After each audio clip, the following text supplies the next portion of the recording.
Have you ever seen a massive international deal just fall apart? I mean, celebrated one day, completely dead the next? Well, that's exactly what we're talking about today. A wild story about a diplomatic U-turn involving Pakistan, the US, and a very controversial plan for Gaza. Okay, let's just let this sink in for a second. This one sentence, delivered on the floor of Pakistan's parliament, this is the kill shot. This is the exact moment a celebrated international agreement was publicly executed. It's not just a backpedal, it's a full-blown rejection. Right, so you have to be asking, how on earth does this happen? How do you go from what looks like a major breakthrough to a complete public denial in just a handful of days? Well, to get it, we've got to rewind and look at how this deal came together in the first place. So this whole thing kicks off not with some grand peace plan, but actually with a pretty urgent plea. A coalition of very powerful nations travels to Washington, D.C. with a very specific request for President Trump. And we're not talking about a small group here. We're talking about a delegation of 8 Muslim-majority nations. And you've got some major players in the room: Pakistan, Saudi Arabia, Turkey, all showing up as a unified front.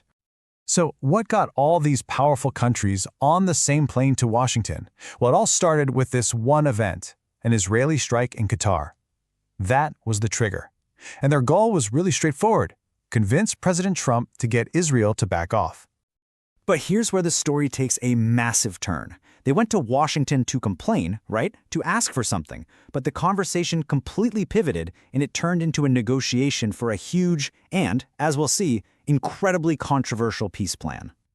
Yeah, instead of just saying, "Aha, I hear you," President Trump flips the script. He puts a deal on the table, a big one, a 20-point plan for peace. And right there in that meeting, the delegation apparently agreed to it.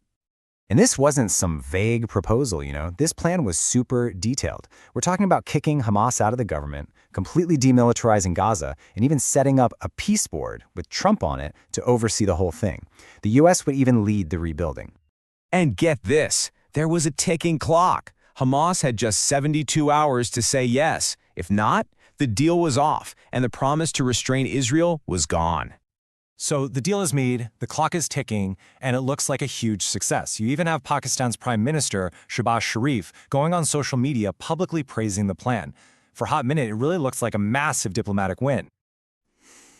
But, and you knew there was a but coming, buried inside that celebratory tweet was one little phrase. Just a couple words. And those words were about to light a political firestorm back home in Pakistan. Okay, so this is it. This is the bombshell.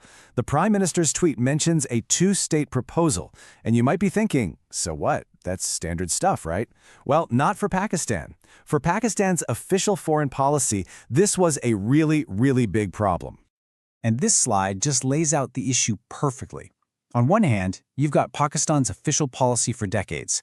They do not recognize the state of Israel.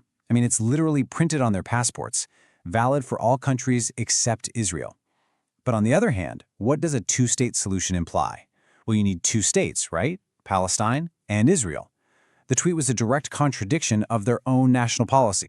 And people figured this out fast. The moment that tweet went live, the public in Pakistan immediately saw the contradiction, and the online explosion was, well, it was instant and it was intense. The reaction was just brutal. People felt betrayed. The sentiment online was pretty clear. You sold out Gaza. They saw it as the government abandoning a core principle for a deal. You saw comments everywhere basically screaming, "What are you doing? Israel does not exist for us." People were furiously reminding the government of its own long-standing policy. The pressure was building at an incredible rate. Okay, so the government is in full-on damage control mode. The public is furious. How do they walk this back? They had to come up with some kind of explanation, and they had to do it fast. I mean, just look at how fast this all imploded. Day 1, they agree to the plan.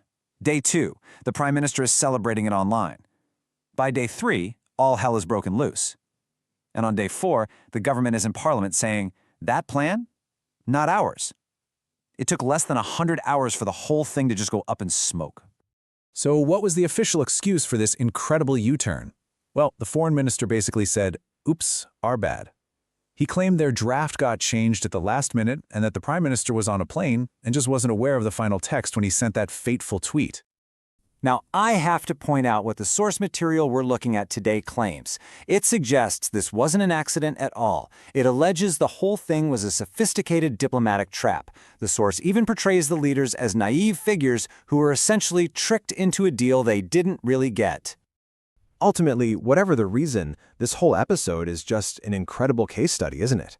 It's a powerful lesson in what happens when foreign policy slams head-on into domestic politics.